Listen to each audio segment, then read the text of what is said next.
Yeah, I'm going to talk about this idea of directionality, and the talk today is going to be about trying to think about how we bring together different models of therapy, different approaches to kind of speak a common language. Just to share I'll just share my slides with you. So, I guess thinking about how do we create a Rosetta Stone across the different psychological therapies where people from different orientations can be talking to each other and we can find some kind of common language.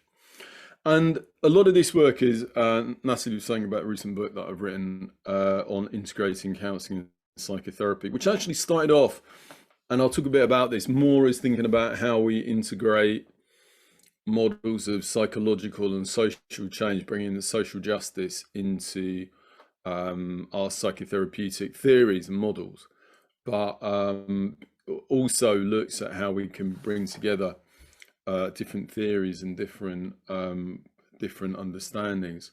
I'm sure you know this through the blindfolded minute and the elephant, the way that one feels the ear and thinks it's a wall, or feels the side, thinks it's a wall, and another feels the trunk and thinks it's a snake, and they argue. And I do think the psychotherapy world can at times be a bit like that. My own training was, just to tell you a bit about myself, so my training was in existential therapy at Regent's College. And before that, actually, I did a certificate in person-centered therapy. And I was really passionate about those approaches. And I guess I was particularly passionate about some of the social justice principles and behind them, and some of the ideas around valuing clients' autonomy, relationality, as Natalie was saying, some of my work's been around relational depth, and the importance of being in kind of compassionate, empathic, valuing relationships. But I think what I noticed in both the kind of existential and person-centered communities was that sometimes that kind of valuing of otherness wasn't extended to other therapists and people who, for instance, practice. I mean, and I was as guilty as that as anybody else. I remember, my own experience, for instance, psychoanalytic psychotherapy. I really struggled and I didn't like it, and I kind of bad-mouthed psychoanalysis at any chance I had. Same around CBT in the kind of early 2000s. And I think at some point it dawned on me that actually if I was talking and thinking about empathy, acceptance, valuing of otherness, then it was a bit of a contradiction to be talking so negatively and kind of invoking such malevolence into practitioners from other orientations. So I think that led me in the kind of 2000s. I was working with somebody called John McLeod up at the University of Abertay. I was at Strathclyde in Glasgow, and we worked on the development of something called a pluralistic approach. And the pluralistic approach was really kind of trying to deal with the same problem, really, of how can we develop a way of thinking about therapy that is inclusive and embracive of the whole kind of range of therapeutic approaches. Because John and I were both very involved in psychotherapy research. And one of the things that happens when you get involved in psychotherapy research is that it becomes much more difficult, I think, to hold a kind of schoolist position, because the research just shows again and again and again what's called the dodo bird effect, which is essentially that pretty much every therapy is about as good as each other. There's a few nuances there, and maybe we'll come on to that, but generally everybody does well. So, it's one thing to say existential therapy is so much deeper and impactful and brings about much more long-lasting change than, for instance, CBT or psychoanalysis is the real stuff, and person-centered is much more superficial. But if you look at the evidence, it really doesn't support any one school being particularly better at anything than anyone else. So we worked on this pluralistic approach, and that's something I love and I'm still very committed to, and the idea of kind of valuing different approaches. And people often say, what's the difference between integration and pluralism? And I guess pluralism was about trying to create a framework. Pluralistic, ironically, doesn't necessarily mean that you integrate different practices. You can be an existential therapist, but have a kind of pluralistic mindset, which is about just valuing different approaches and recognizing that existential therapy or psychoanalysis or person-centered isn't the only way in. So that's something that I still very much think about, and what I'll present today is within that kind of pluralistic mindset. But I guess at the same time, one of the limits of pluralism for me, and as any kind of integration, is that, and particularly working with students, is like, how do you, it's one thing to talk about pluralism or integration, but how do you actually integrate? I think that's the biggest challenge for students, particularly on integrative courses. It's like you learn about these different models, but what do you actually do with it? How do you integrate? How do you bring together different methods? And it seemed to me that, one of the things that would be helpful there is to have kind of common language, a common framework, common ways of thinking about maybe some of these processes. And I think those, when we get past the kind of schoolism and the language and the terminology, actually, there are a lot of links and a lot of commonalities between what different therapies do. And so the work that I'm going to talk about today is particularly about kind of trying to, I guess, kind of find that common language beyond Babel, as Scott Miller and others who've developed common factors approaches have talked about. But I guess this is more a kind of common theories approach. And as I was saying, it's also thinking about something I want to touch on, is like how social justice fits into our therapeutic models, because most of our core models, whether they're existential, person-centered, psychodynamic, don't really conceptualize into their core questions of social justice. It's not that they would ignore it, and it's not that a therapist would kind of see it as outside the therapy room, although I'm sure some would. But if you look at the heart of person-centered therapy or psychodynamic theory or CBT ideas, or existential ideas even, it doesn't really conceptualize things like racism, homophobia, kind of inequalities. And I think that's a problem, really, because we know that those factors are so fundamental to people's well-being. We know poverty, racism, being refugee status, all those things have a massive impact on people's well-being. So why aren't they there in our psychological models, or at least that would suggest that our psychological models are limited to quite a large extent if it's not thinking about that. So it's not about integrating. What I'm going to talk about is not about kind of lining everything up into one model, but just thinking about how we might align different models. So I'm going to talk about this idea of directionality, and then how we might think about that in terms of different phases. And I'm going to draw on both the psychological research as well as the psychotherapeutic. Talk about directionality in a structural sense, again, linking to some of the psychological models, particularly the work of somebody called Bill Powers. Use those models to think about how we might think about distress, and then look at it across the different therapies and how this model kind of sits with all the different approaches, and then talk about social change. And of course, this is just one way of trying to find a common language between things like CBT, person-centered, psychodynamic approaches that often, I think, at face value, we think, well, we haven't really got that much to talk about. But actually, I think at a very deep level, I guess what I want to suggest is not just in terms of having some overlap, but I think at a very deep level, what I want to suggest is that psychodynamic therapies, CBT, person-centered, are all kind of doing something quite similar. Maybe that's putting it a little bit boldly, but that's kind of where I'm going with this, that at a deep level, not a superficial level, but at the deepest possible level, what all these therapies are doing is something not actually that different. And that's a good thing, because it means we can talk to each other, and it means that we can learn from each other without kind of eradicating differences. The basic kind of framework, and I guess this comes from being an existential therapist, is this idea of directionality, which is really at the core of existential and humanistic models. But also, I think, if you look at the work of Albert Bandura in the cognitive field, or psychodynamic theorists talking about desire, in all these different models, apart from the very kind of simplistic behavioral models, there's an emphasis on understanding human beings as kind of moving forward, as having some kind of motivation. Agency is a word that gets used a lot, that we're not just blank sheets that are acted on, but there's a intelligibility, a direction behind how we encounter the world.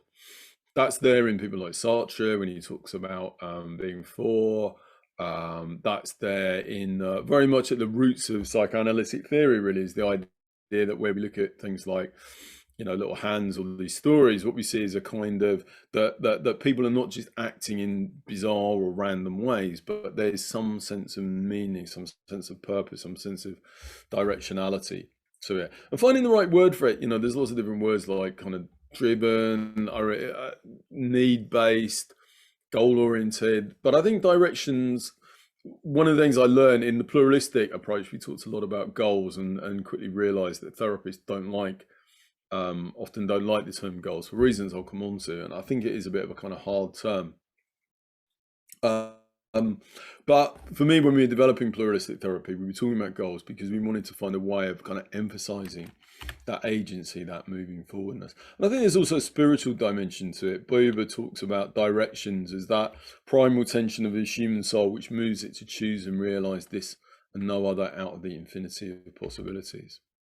So to say that being is directional is as a starting point, is to say that across all our different therapeutic models, we would all understand human beings as agentic, as acting towards our worlds, not just being responsive. That's not to say, of course, that we're not impacted upon our worlds, but when we're working with clients, what we're working with all the time is, in one form or another, their agency and their capacity or their attempts to move forward towards their world.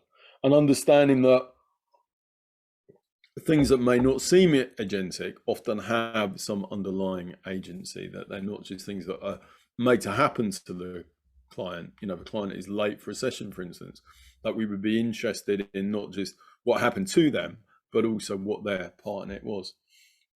So directionality means agentic, means future-oriented, teleological, going back to Aristotle. And it means, as Ronnie Lang uses this word, which I've used a lot over the last decades, and I still love it, is intelligible.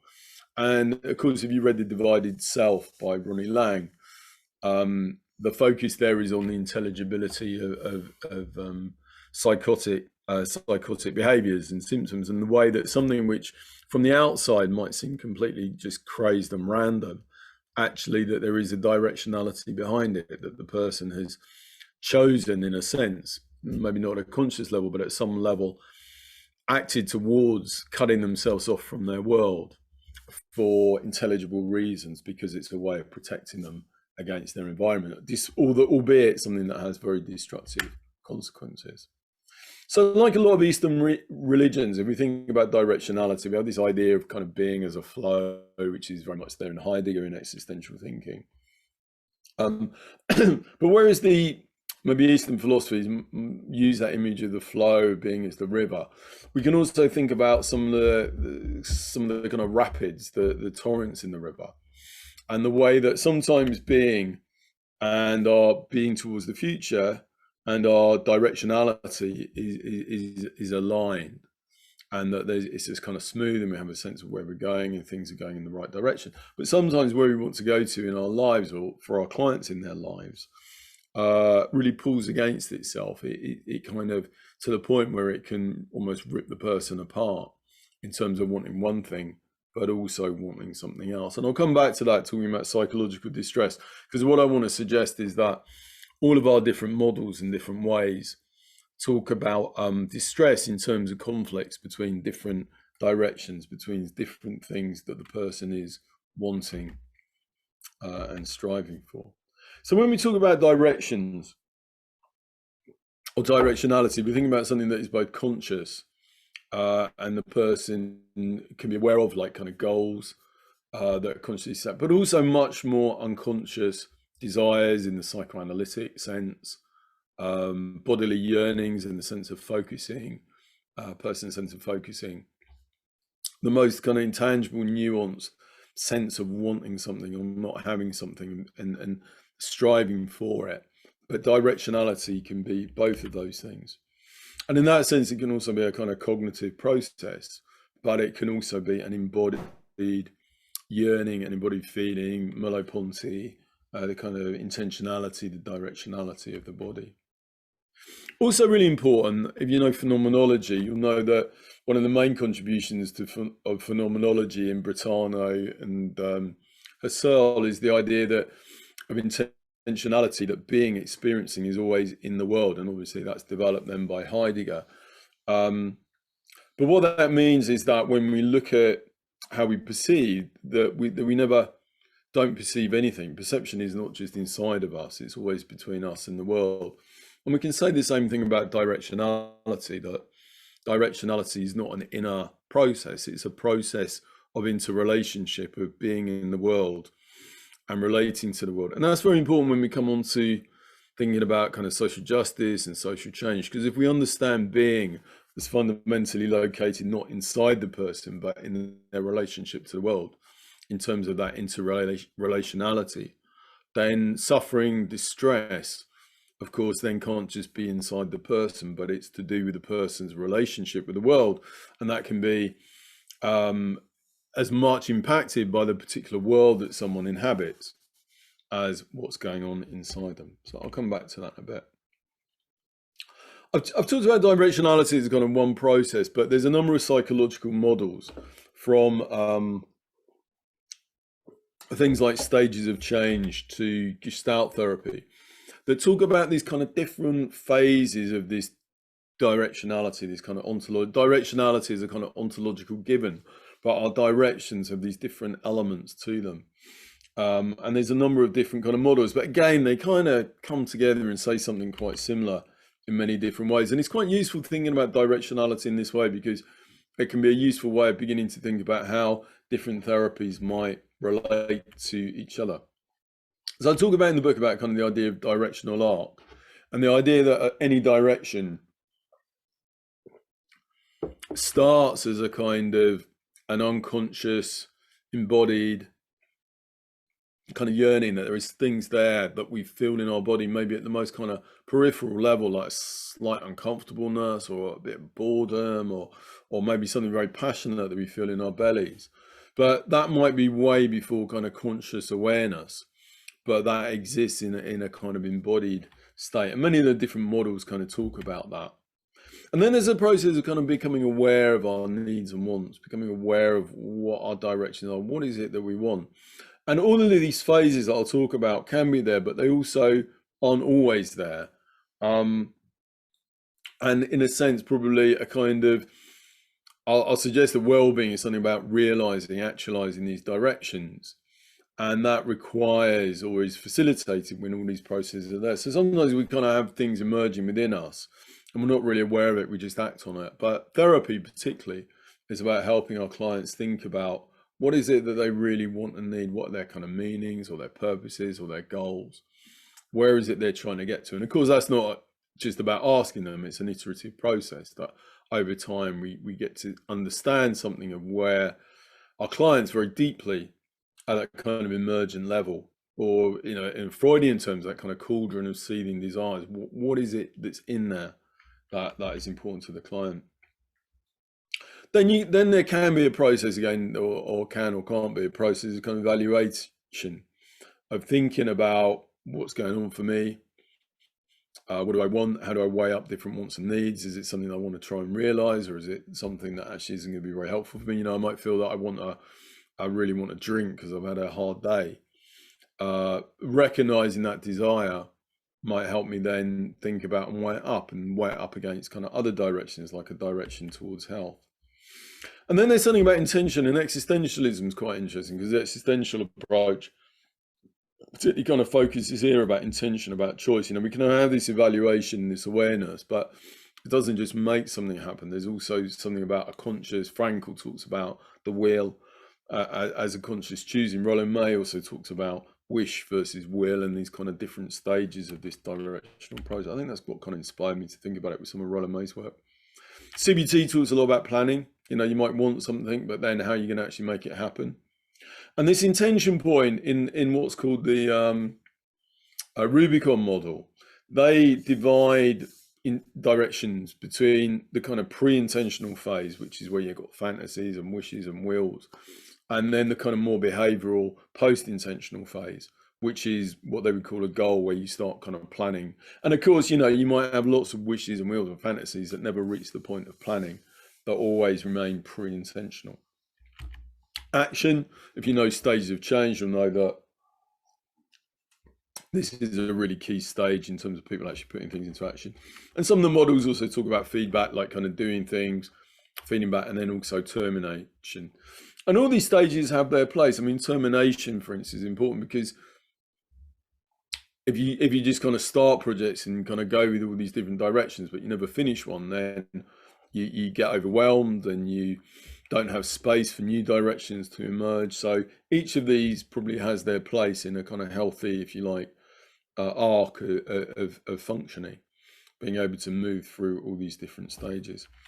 And I think what's interesting is that we can use that to think about these different kinds of directional terms. So when we talk about goals, and this helped me realize why a lot of therapists don't like goals, because goals is really about what happens post intention. When you talk about a goal, you're tending to talk about something that is conscious, that the person has kind of deliberately chosen as a focus for their behaviors. But it kind of starts at the post-intentional phase, and what goal-striving projects don't recognize or kind of work with is things at a much more emergent phase. And those are often for the more, say, humanistic and psychodynamic therapies, which tend to use goals less than, say, CBT, are often the most interesting area. Because so what we have kind of pre-intentional is concepts like desires, wants, needs, hopes, fantasies. All those things happen before any specific intent. You know, you can have a hope or a dream, but there's no necessarily any kind of specific intention to do something. So looked at that way, we can also begin to think about how these different models of therapy might possibly sit together. Like psychodynamic therapy really sits with a person in that emergent phase. It doesn't, you know, it's not that a psychoanalyst would say, well, look, we can't do planning here. We can't think about how your actions went and feedback on it. That could be part of the process, but it's not so much the focus. The focus is particularly on allowing the client through various different processes, a kind of more of a neutral blank space, to allow these different needs and desires to emerge and to understand what they are. What is it the person wants? And that's kind of similar with the humanistic approaches. Also, like person-centered therapy, work more at that kind of pre-intentional phase where you're not doing so much kind of specific planning. Existential, I think it's quite interesting, as I was saying, because I think it kind of works rather than saying just, well, what's coming up for you, which it would be this humanistic approach is more kind of trusting the process, seeing what comes up, working with what comes up. Existential approach is more about, okay, well, what choices are you going to make here? With a kind of understanding that what's coming up for the person may be pointing in the right direction, but it may also not be, and that there is no kind of process ultimately that you can trust from an existential standpoint. And then you have like the cognitive behavioral approaches that which focus more on things like planning, action and feedback, evaluating, making things happen, looking at what happens, thinking about how you end actions. And then you have the behavioral approaches, which are particularly that kind of action and feedback. So the behavioral approaches, the cognitive behavioral approaches, spend less time kind of just allowing and sitting with the emergence of needs and wants and feelings. In a sense, if you read some of the CBT literature, it kind of assumes we know what people want, which isn't bad, I guess. You know, people want to be happy. People want, although, you know, some of the modern approaches like ACT focus on values. So it's not just about happiness, but they kind of spend less time at this kind of earlier part of this arc and more time looking at how you implement things and how you make things happen.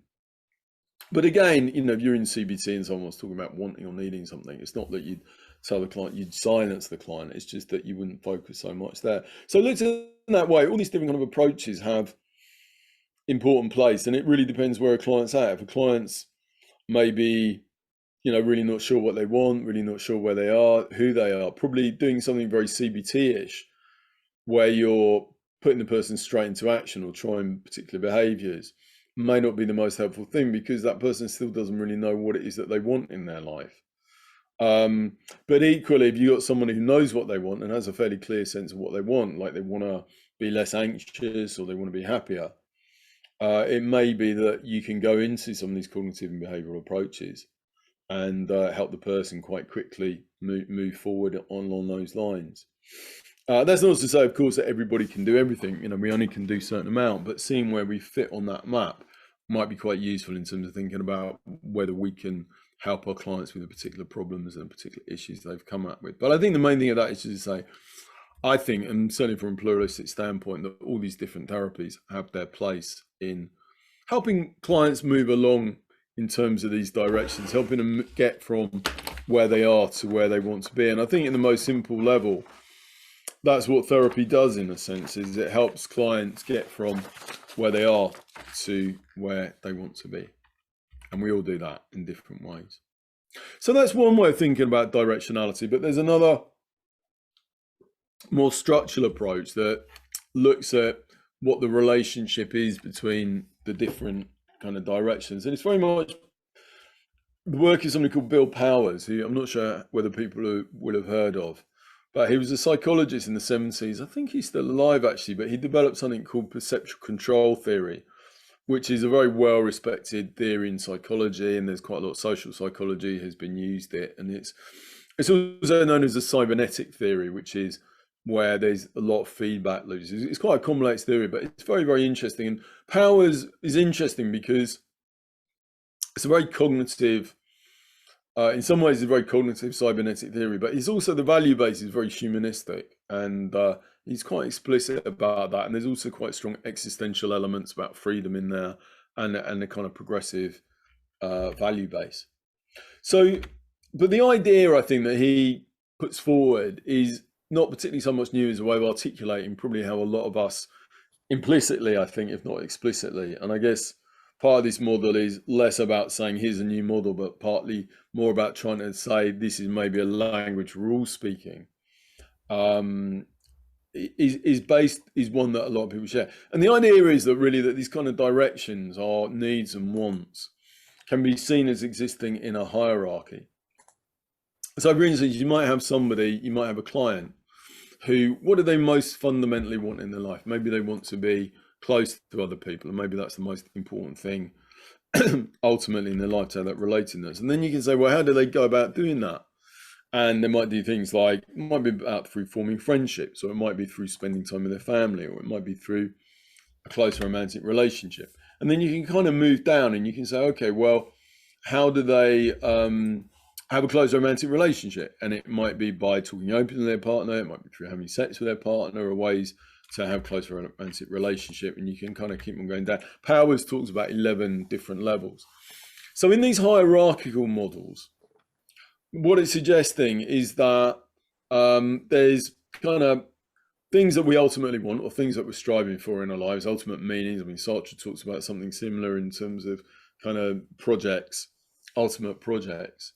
And that you can kind of work downwards from that to more specific behaviors, and that everything is somewhere in terms of, if we think about behavior as intelligible, then another way of saying that is to say that everything has some place in a kind of hierarchical structure. Not to say it's in the right place, and I'll come back to that, but everything is there for a reason. And as we kind of go up, we understand why something is being done. And as we go down, we understand how something is done. The kind of lower things are the means towards the higher things. One of the interesting questions that raises, and is kind of touched on by different therapies and different kind of theories since the time of Freud in different ways, is kind of like, what's at the top of the tree? Like, what is it that people ultimately want? And there's, in our therapy world, there's lots of different theories about that and debates about that. So yet Freud is more focused around pleasure and life instincts and the death instinct. There are different kind of Freudian views. Humanistic approach focuses more on growth and the actualization of potential at the top of the tree. Self-determination theory is quite a kind of prevalent theory in psychology, again rooted in humanistic psychology. And they argue that there's three kind of fundamental needs, which is autonomy, competence, and relatedness. If you look across different models, and there's lots of different frameworks about what is it that people need, some focus on one thing. Most these days are kind of multifactorial, but relatedness comes up a lot, and I think most of us would agree with that kind of being in relation, and there's good evolutionary reasons for it, that being in relationship is probably one of the most fundamental human needs, as well as feeling good about ourselves, competence, probably freedom, and of course these might vary quite substantially by cultures. Safety is probably another important one if you think about the kind of impact that ACEs and other traumatic experiences can have, that clearly there's something within us that, and often we're working with clients, is with this kind of need for clients to feel safe. And Maslow talks about that probably more than anyone else. Meaning is another one. I mean, there's different kind of theories about what they might be. Meaning is another one. Frankl says that Freud was wrong to emphasize pleasure and Adler was wrong to emphasize power. Actually, what people want is meaning and purpose as a kind of highest order direction. I think to some extent, I mean, you see less debates, I think, in the field about what is it that people fundamentally want. And I think part of the reason for that is that probably there's a recognition in the therapy world that we would never really want to set that for our clients. I mean, you know, we might decide, right, the ultimate meaning is pleasure. But what happens if you're working with a client who says, well, the most important thing for me is being close to people, or faith, or my values of being a good person? I mean, we're not going to turn around and say, well, no, actually, that's really because you want to have, you know, we don't get into those arguments. And actually, Isaiah Berlin's interesting here, because his argument that kind of one of the qualities, if not the defining quality of a democracy, is that we allow people to have their own highest order directions. We don't, as a society, say, right, this is what everybody wants or should have. We allow people to work that out for themselves. So I suspect we're probably, on ethical grounds, if not psychological or neuroscientific grounds, get to a point of saying this is the highest order direction. But it doesn't take away from the idea that we can think in our individual clients about, you know, if you're working with clients, thinking about what is it this person actually wants and how is it that they're trying to get there. And if we think about things that way, then well-being, we can understand well-being as the realization of these highest order directions. And I think that highest order is important, because if we go back to the kind of graph here, then, for instance, talking openly down here or having friendships are kind of rewarding, but they're not necessarily ends in themselves. It's they're rewarding because it then gives the person what it is that at this highest level, it gives them this relatedness, physical intimacy. You know, if somebody gets a physical intimacy by, I don't know, organizing date night, it's not organizing date night per se that gives them pleasure. It's the physical intimacy that might also lead to other things like pleasure as well as relatedness. So it's the highest order ones that are what makes life feel a value and related to well-being. So we understand people as directional, and we understand these kind of well-being as these actualization, realization, these higher order directions. Then why is it that people suffer? Why is it that people don't get to these highest order directions? And across our different models, what I want to suggest is that often it's because there's a kind of fundamental conflict between what it is that somebody's striving for, what you might call, so you might call conflict, you might call disynergy is the opposite of a synergy. I talk about quite a lot in my book, that essentially the person, as I was saying before, is pulling themselves or being pulled in different directions by different things that they want. And I think that's quite a useful way of understanding it, because it means that we can understand, you know, if we ask the question, why don't people get what they want? Why are people unhappy? And it's because they don't get what they want or they need. And like, why then don't they get what they want and need? If one of the ways we understand that is that they're pulling against that, we can maintain this kind of understanding of intelligibility. We can maintain the idea that people are doing things for reasons, and for often the best reasons that they know how, but even so that they can lead themselves into difficult places and distress. So it might be that somebody wants the same thing and is trying to do it in different ways. It might be that somebody wants two very different things, and that because of the way that they've learned to get there, that leads them into conflict. And again, as I was saying, you know, this is not a new theory. This is maybe just a way of trying to articulate what we do as therapists that creates some kind of common language.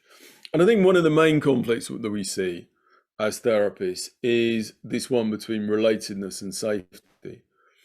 That often our clients want to be close to others, or they want to grow, or they want to be happy.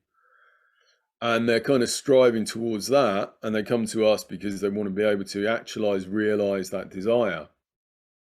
But then there's also part of them that wants safety, and as a very kind of human desire.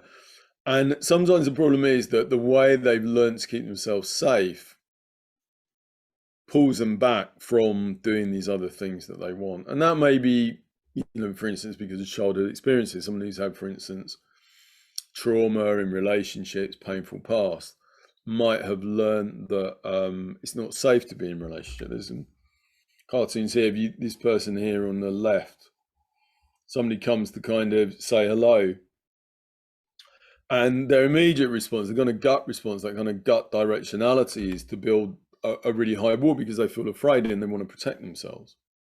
And the other person is shouting louder, and then the wall gets higher, and eventually the person goes. So in this kind of pictogram, if you like, why does the person end up here? Well, with the best will in the world, and because of other directions, they've created the kind of conditions in which they've made things worse for themselves. And as therapists, I think what we do, spending a lot of time, is helping our clients to explore how they can kind of reconfigure their ways of doing things that allow them to get more of what they want more of the time.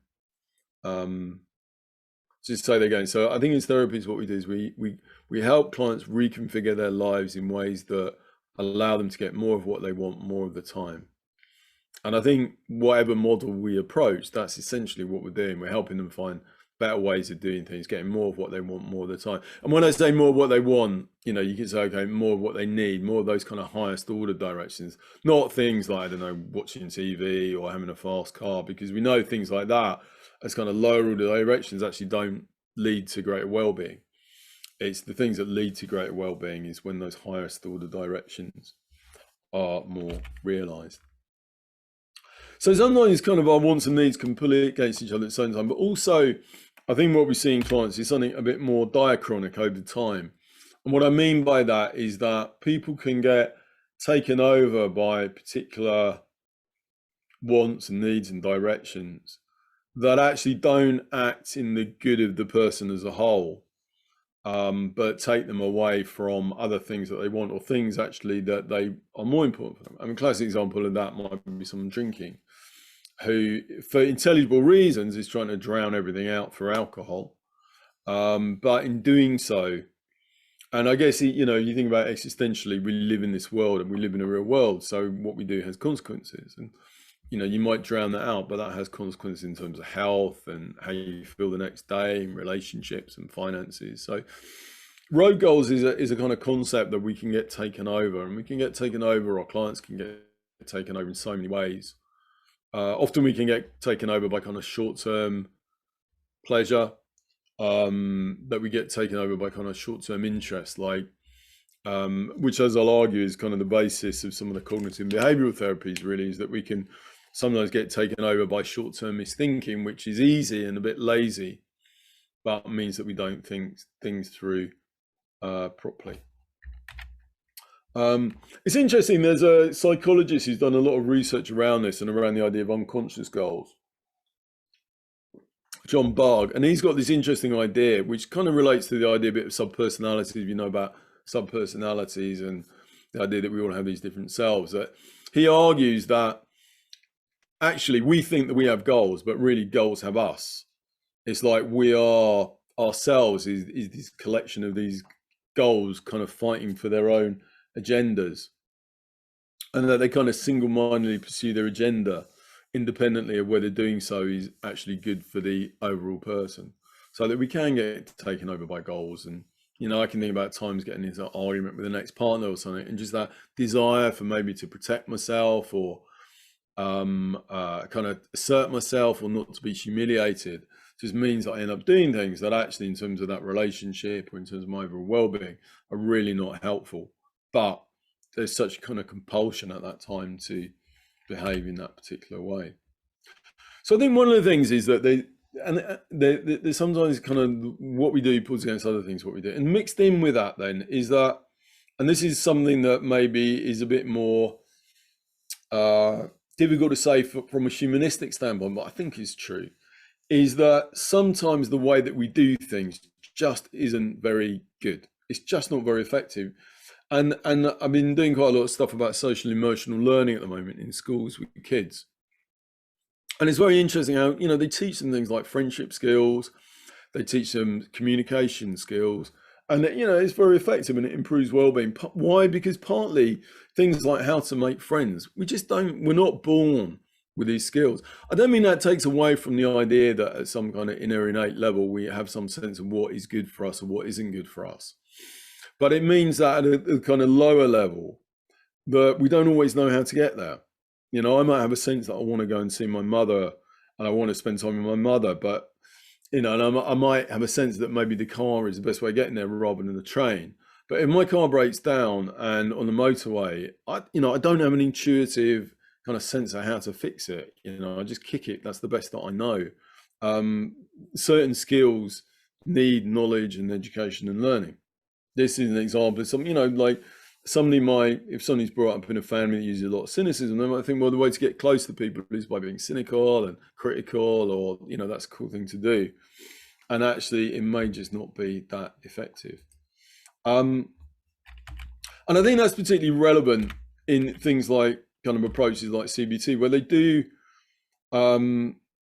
teach people skills, as I was saying, and also beliefs, because beliefs are like the links between these different levels.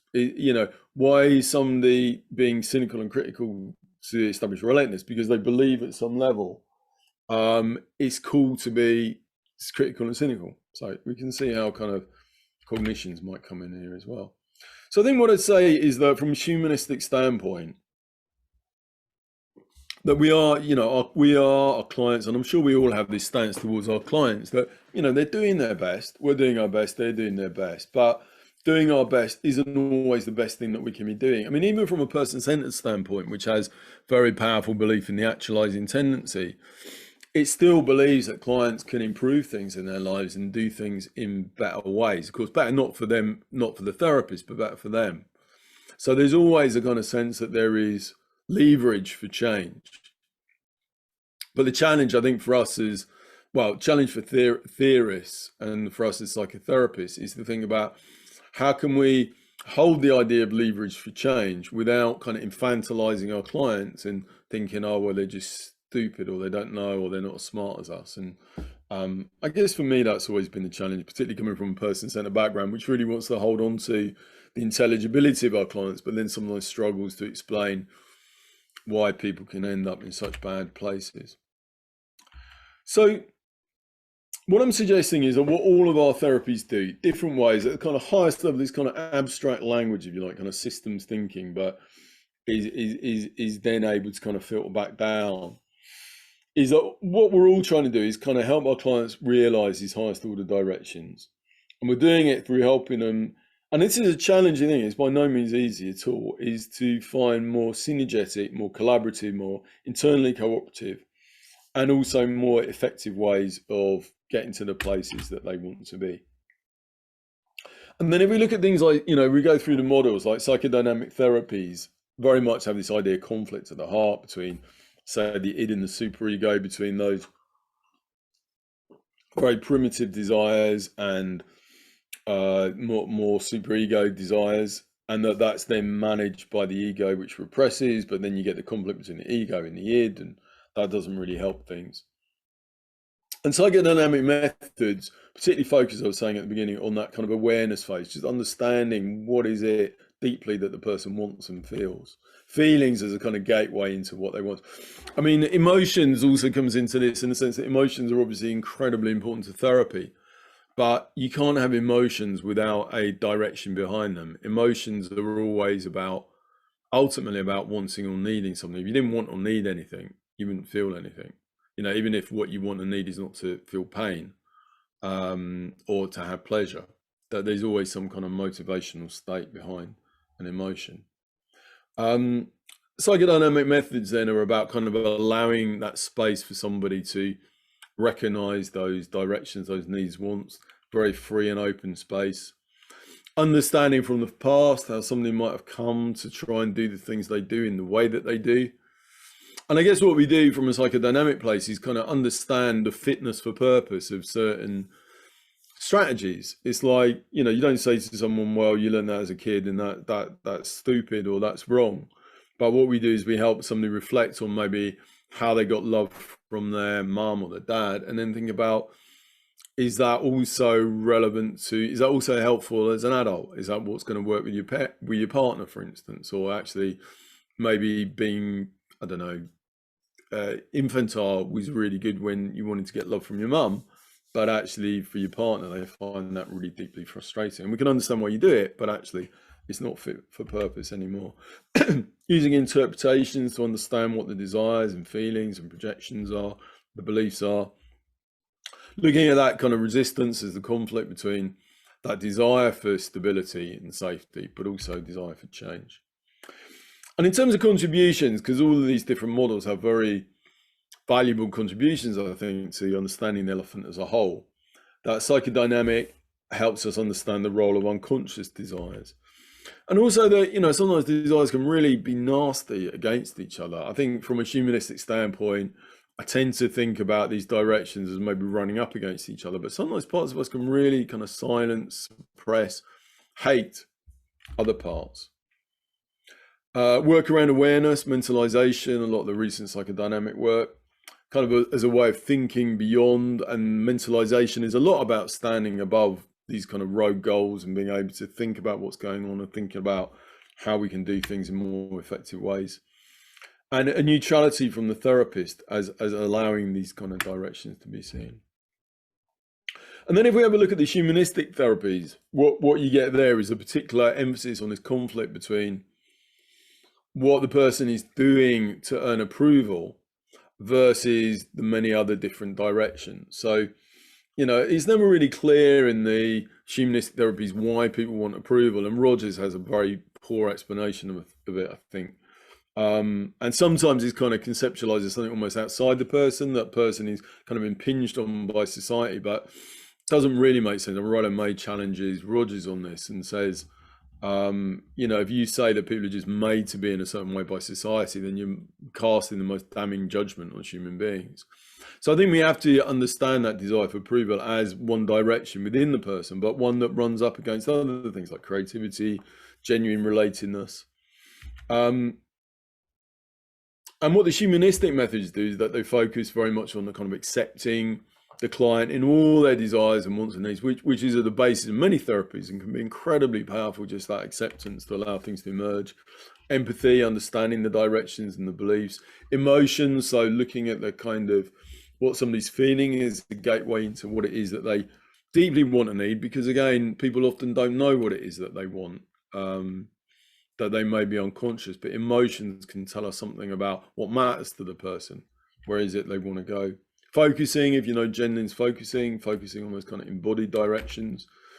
And two-chair work is a very, very powerful method from Gestalt therapy, psychodrama, emotion-focused therapy, of actually bringing these kind of different wants and needs to life and putting them against each other, letting the different parts of the person talk to each other.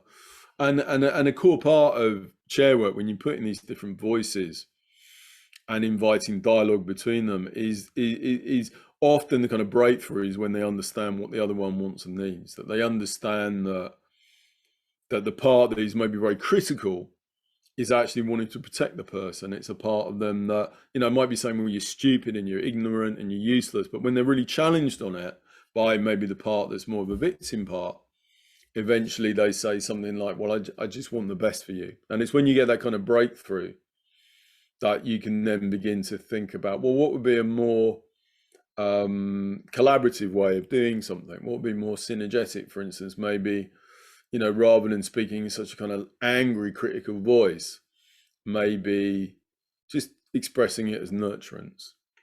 And that's that kind of synergetic shift, whereby something that is pulling against each other can start actually pulling with something.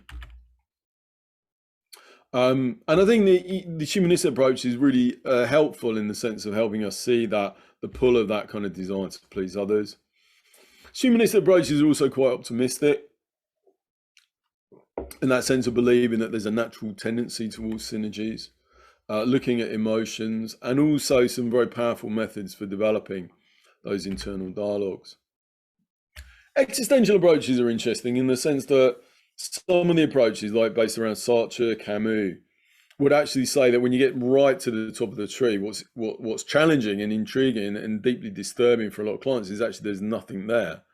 Doesn't mean that there isn't that structure, but it does mean that if you ultimately look at the top, there's nothing. There's nothing of ultimately value, and that's a kind of existential condition that we have to face. That we can do these things like strive for pleasure or power or actualization, but at the end of the day, what does it actually mean?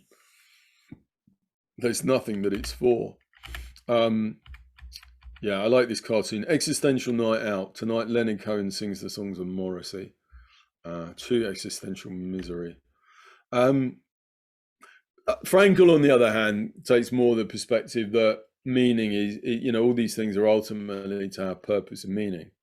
And meaning, meaning is in a sense the actualization of directions itself. That's very interesting. I won't talk so much about it, but it suggests that there is actually a pleasure. And one of the reasons why I think we can get caught up in rogue directions is because just actualizing meanings, actually any meaning, whether it's playing Candy Crush Saga or a game or something like that, is valuable because there's a pleasure in actualizing meanings and actualizing directions.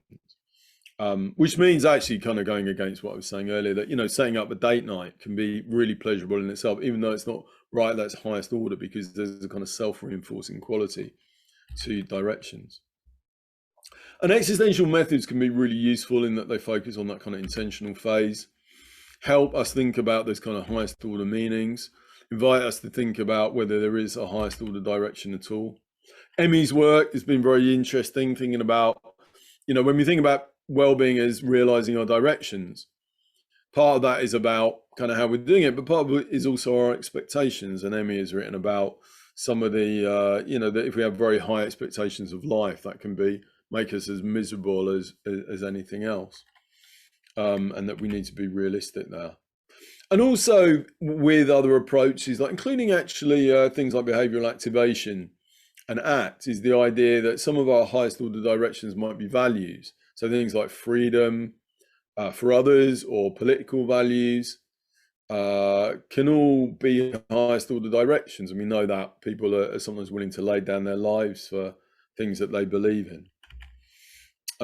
Emmy's also interesting, and a number of other existentialists talk about the way that whereas the humanists talk more about the kind of capacity for synergy and bringing these directions together, I think existentialists focus more on the idea that maybe it's inevitable that there's always going to be tensions between different directions in our lives. And finally, you got the cognitive behavioral therapies. And I think here the conflict that we can kind of conceptualize, I'll just do about 5 more minutes and then we'll have time for questions, is between that kind of short term.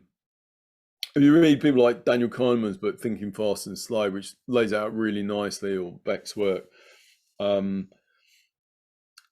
what often undermines people and creates problems is that people are using shortcuts in their thinking, that they're not thinking clearly from a cognitive perspective, that there's black and white thinking or catastrophizing, kind of magnifying problems. But why are people doing that? I mean, cognitive therapies don't go into so much, but I don't think it's too much of a stretch to say, well, there's a pleasure in, or there's a laziness in just thinking about things in very short-term ways, which has a kind of short-term payoff. And a lot of these conflicts are ultimately, I think, between short-term and long-term. There's a short-term payoff in these heuristics, but what it does is it kind of undermines more rational and kind of planning thinking.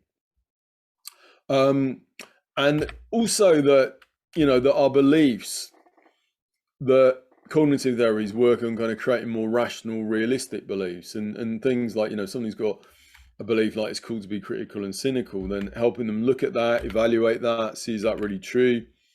Maybe they can revise that to something like positivity and warmth can build social relations, and then they're more effectively able to get to where they want to be.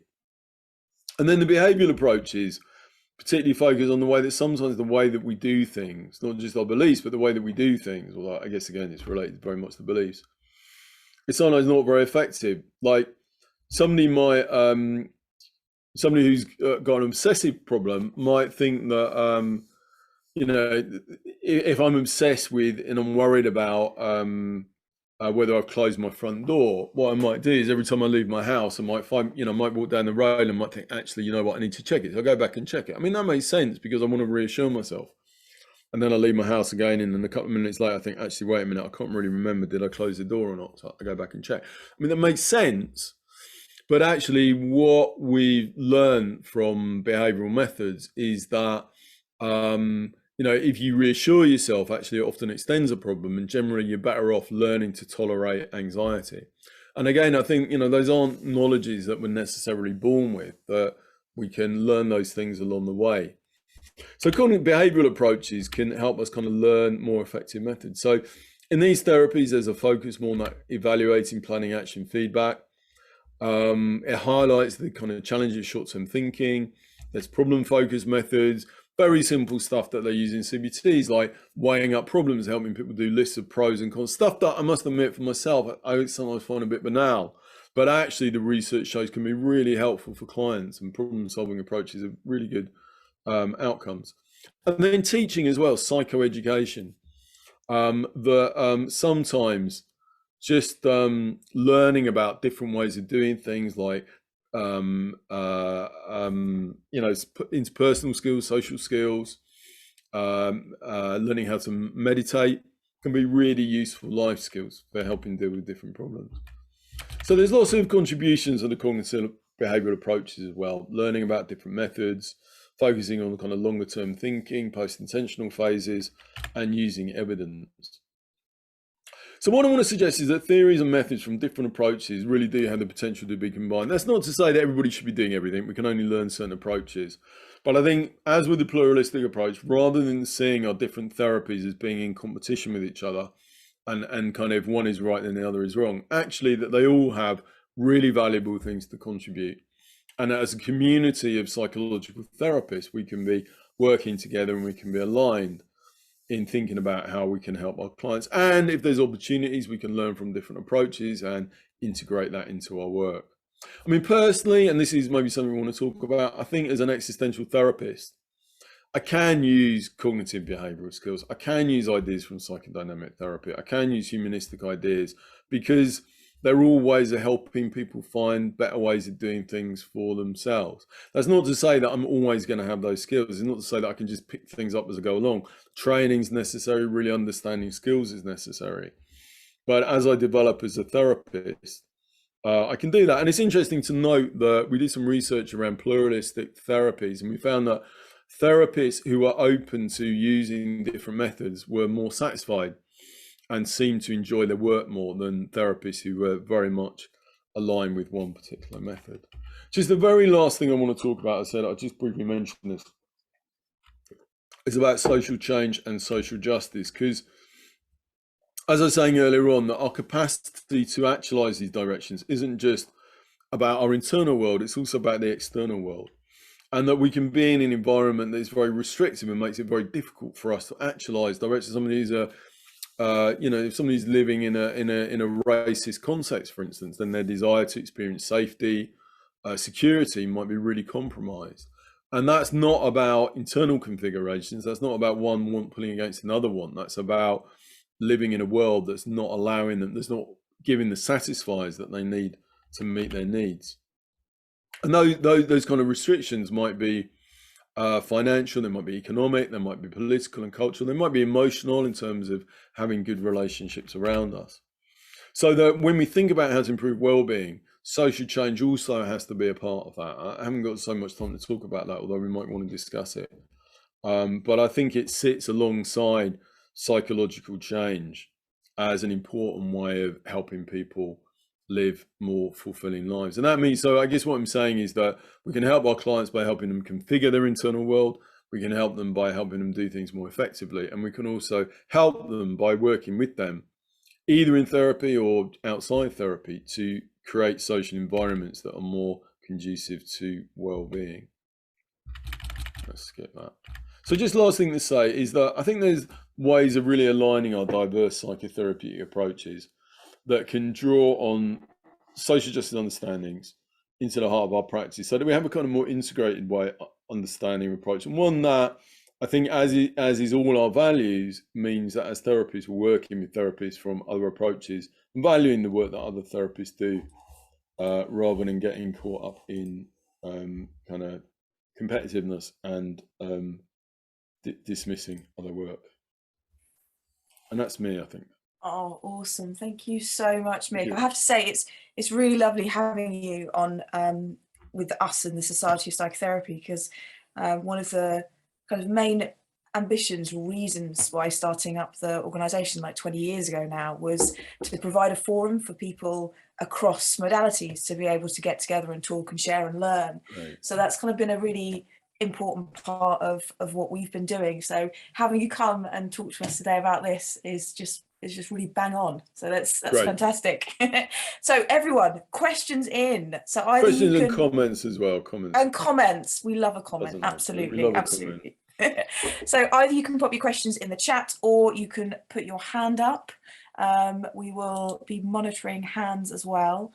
So whilst I wait for people to gather their thoughts as to what they might want to comment to Mick, I just had one thought that came for myself, Mick, which was in terms thinking about the kind of the social justice element and the fact that for many of our clients, I think there can be real restrictions in various ways. Do you think that as therapists, having a more integrative approach, being aware of these different ways that psychotherapy can help, is more effective in working with clients who have those real restrictions in their lives? Very good question, very interesting question. I'm interested to know what other people think. My intuitive sense would be no. I think it's kind of, I think you could work in very integrative ways that still are pretty blind to social justice issues. You know, you could be combining psychodynamic approaches and humanistic approaches, CBT approaches, but could still be, you could still, I think it's a slightly different dimension. What were you thinking, Ruth? I wonder if in asking that question, you were thinking that there is some connection.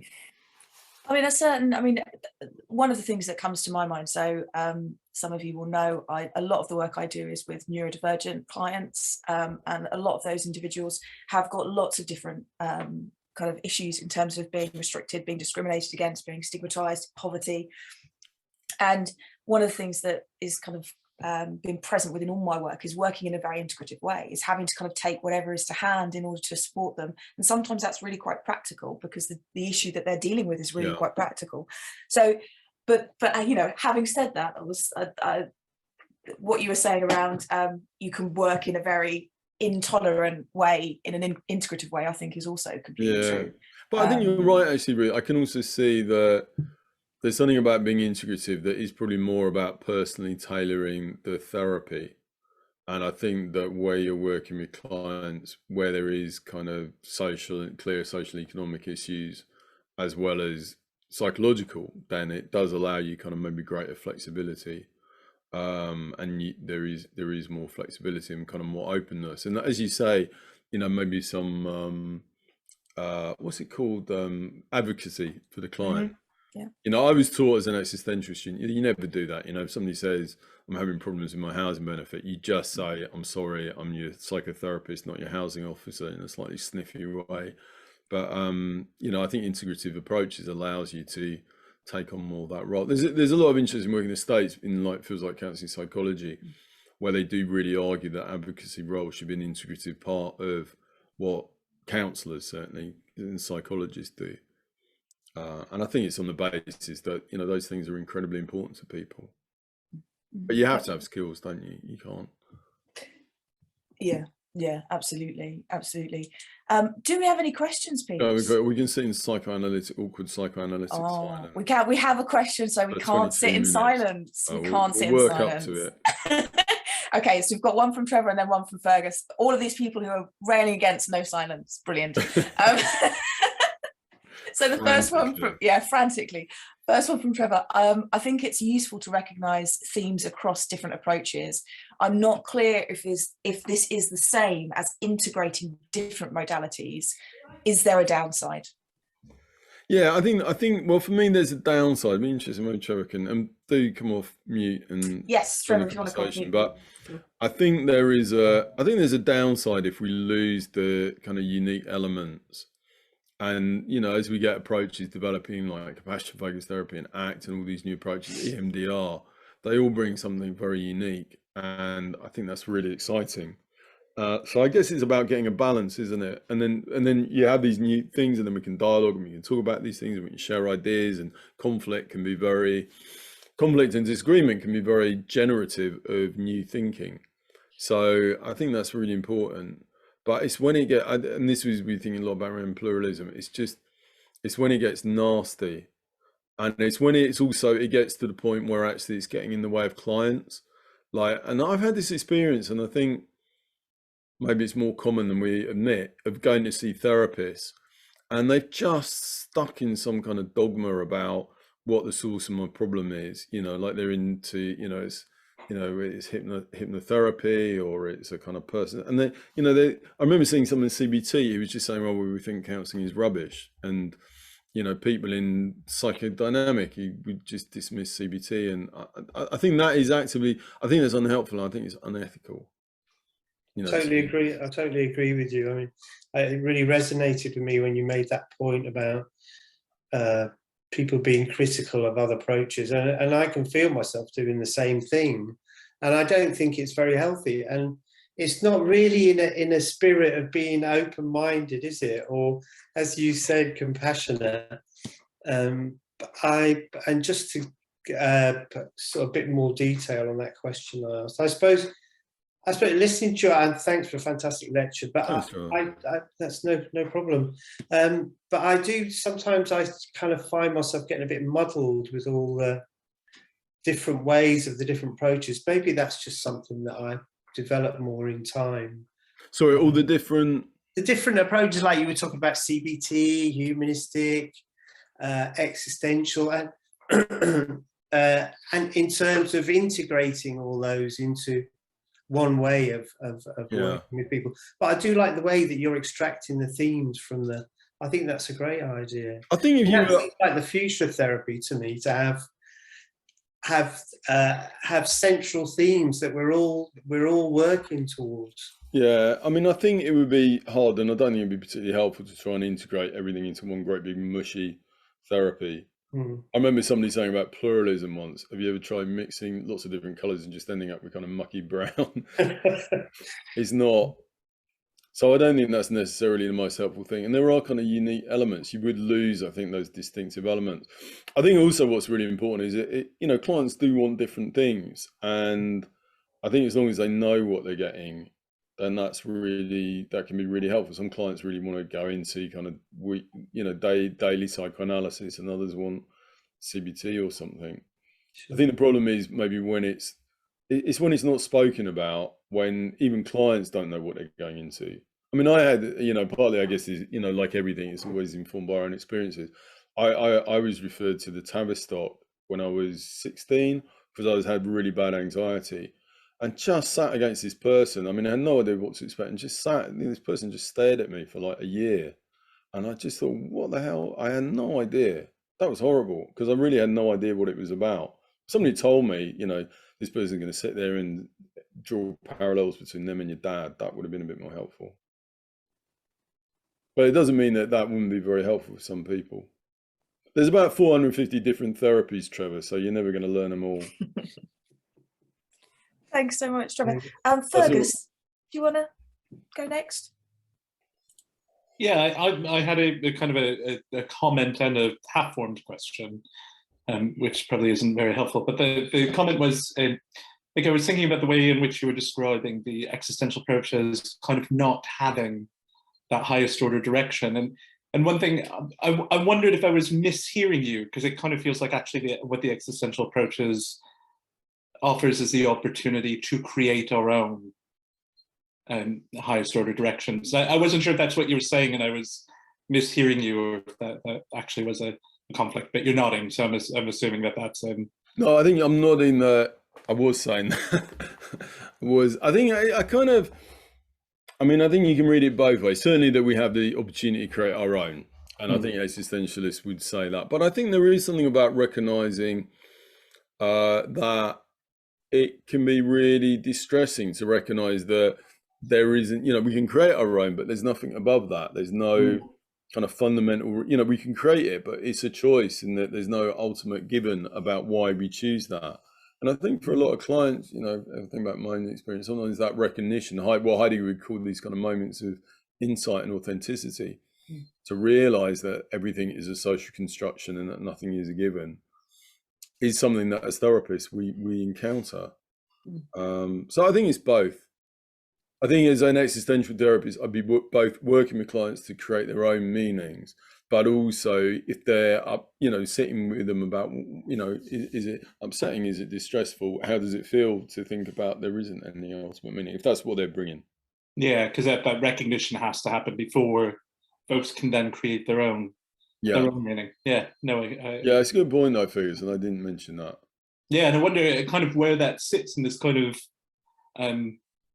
this direction of change model that you've got. Where is kind of the moment of supporting a client to recognize that part of that change is coming up against the meaningless, the lack of well, I think existentialism is interesting because it is a bit of that intention phase, and just going back to this is answering what you're saying just there, but we kind of create these choices rather than something kind of just coming up. We create often in response to our world, or from Sartre, out of nothingness, really.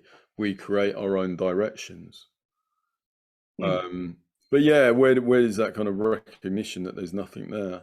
There's a cauldron of seething desires, but there's nothing underneath that. I think that's quite a scary idea. Yeah, and I think it feels quite fundamental. I had a kind of a half-formed question, and I guess I'm thinking it kind of relates to what Trevor was saying. This notion of, you've kind of moved on from pluralism to actually suggest, rather than just sort of someone who sits within a modality but has a respect or an openness to other approaches, and kind of perhaps a curiosity about how those things might be integrated, but is still nonetheless sort of like, this is kind of where I sit. That you're kind of now proposing this model of how these different modalities, which are of particular interest to you, might actually all sit alongside each other in this grander model of change. Yeah, that's a very interesting observation. I don't think I'm suggesting it as an integrated therapy though.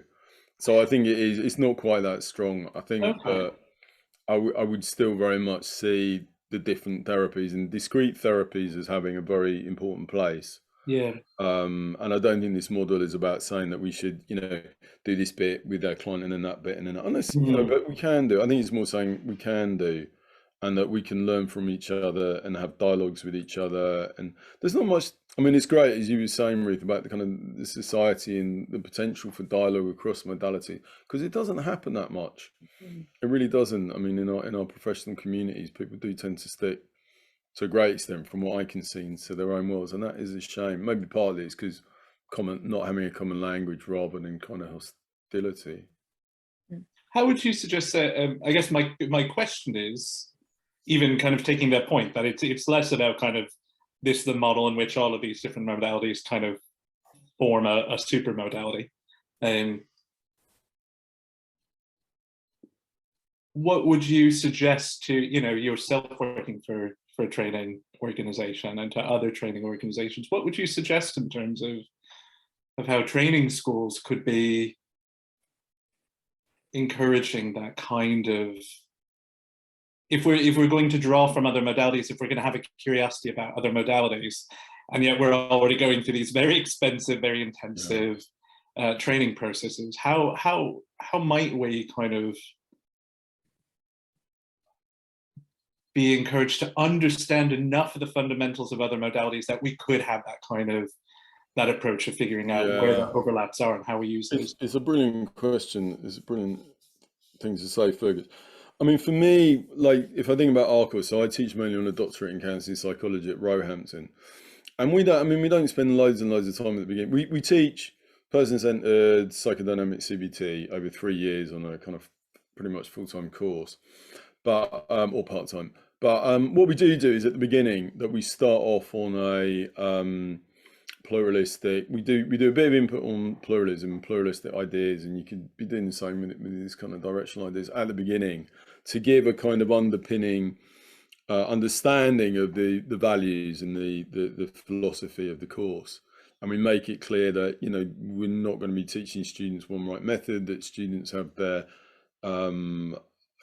have a space to find their own way, that they're not going to be evaluated in terms of adherence to our method, but being able to have a kind of critical understanding. So I think we try and instill those values at the very beginning, but we teach, you know, fairly discrete models, and we take students through the models. I mean, there are other ways of doing it. I think the course at Abate, for instance, teaches more in terms of specific skills and methods. So I personally, I mean, it isn't really tested, but personally, I think you could teach courses without really having to have underlying core modalities. I think you could teach ideas and methods.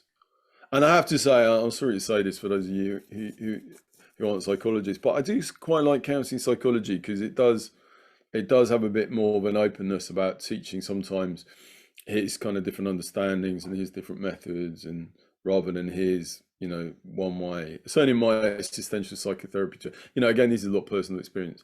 On reflection, I think I do feel quite angry at times about how limited it was. Thanks so much for that, Fergus. It was really interesting. Really yeah, definitely. Digby, you had a hand up, I think, and then I shall go to the chat and ask you a few questions from there. Go for it, Digby. Hi, Digby. Mick, thank you very much indeed. It is always extremely engaging, and I must admit, you really suit Zoom, or Zoom suits you, because you made us all feel we're kind of your interested friends who were learning from you, but also enjoying your company, and that was a really great feeling. Thank you, Digby.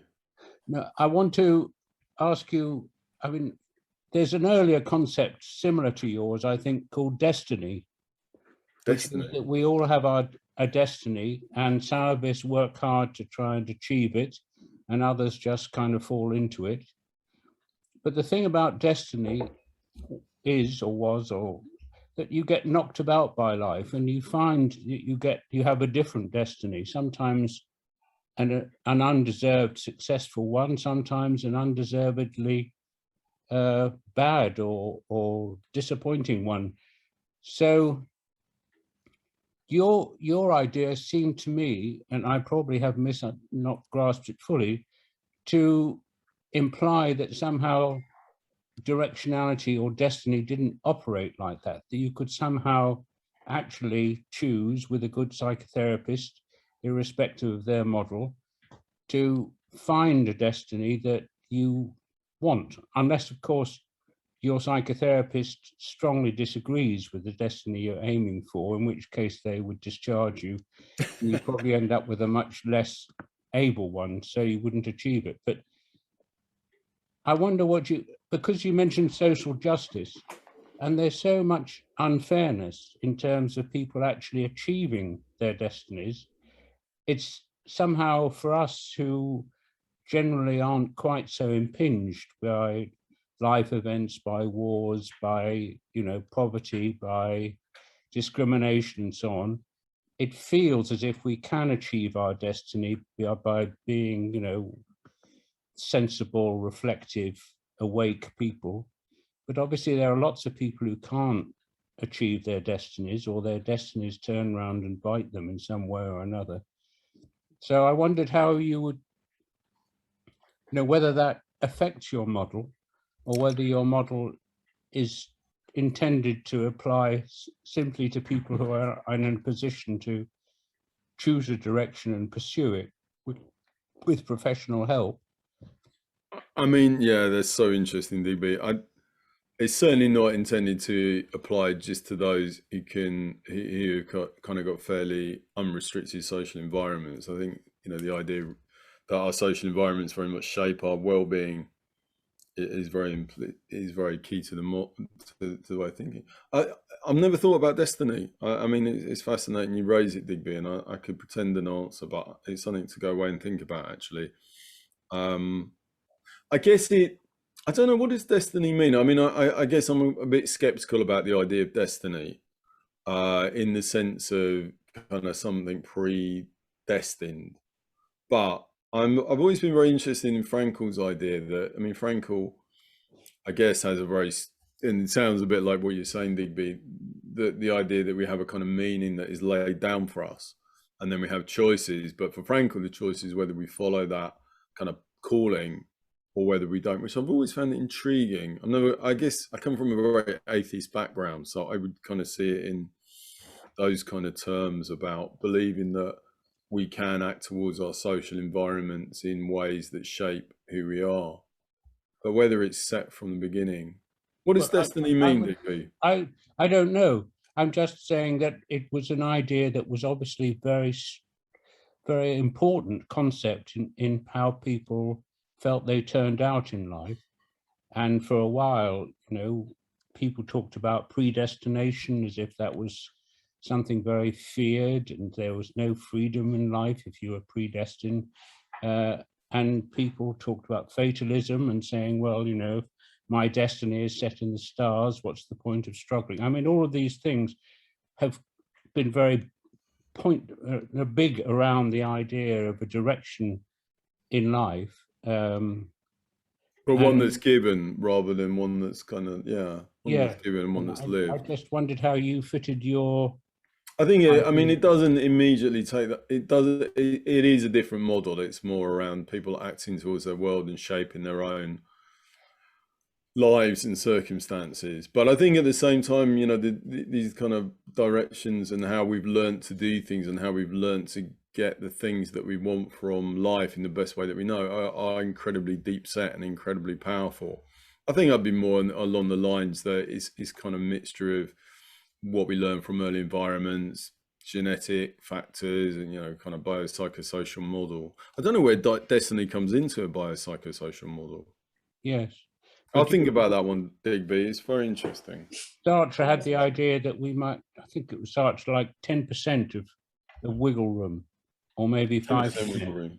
But it's still worth, you know, using that 5 or 10% to move the end goal if you can, even if there's 95% of determination around it. So, but then he had the idea too that you never knew where you were going till you'd actually got there, because in a way it's only afterwards you see where you were going. But that's a whole different... But anyway, thank you. It's a very interesting idea. I'm sure people will think about it a lot. Awesome, thanks, Digby. I've got a couple of questions here that I'll pop to you in the chat. So the first one's from Victoria. Victoria, if you want to add to this, unmute yourself and do feel free to speak. Victoria's got: social change and justice issues are not in the curriculum of any therapy training, and your ideas seem to bring this to the fore. And I was kind of wondering, speaking more about that maybe, and what should be there, I suppose, in training. Yeah, I mean, it's absolutely right, Victoria. They're not. And absolutely, I think they need to be at the forefront. You know, I don't know how, you know, if nothing else, you know, if not on the grounds of ethics, then on the grounds that well-being is so clearly shaped by issues of social justice. And it's a constant, you know, issue that comes up again and again. And I know in training courses and our training courses, it's things that we do. I mean, on our training courses, and I'm sure people do try and tackle it in different ways, but I think it goes back to some of the institutions like UKCP, you know, as well as BACP and BPS, and just the importance of these things being put in the curriculum and integrated right into the very heart of the curriculum, so that it starts with issues of equality, diversity, inclusion, rather than being an add-on. And sadly, I think so often it is still just an add-on. What do you think, Victoria? I agree with you. Yeah. I think for those of us who've been in the field for years and years and years, it's a bit depressing how little we've come sometimes. We had a really interesting conference a couple of weeks ago, which is all about diversity, actually. We had some fantastic speakers, and one of the things they were talking about, people like Divine Chirura, Colin Logo, and they were talking in real depth about the fact that we need to really, you know, change our training from the ground up and really have this as part of it.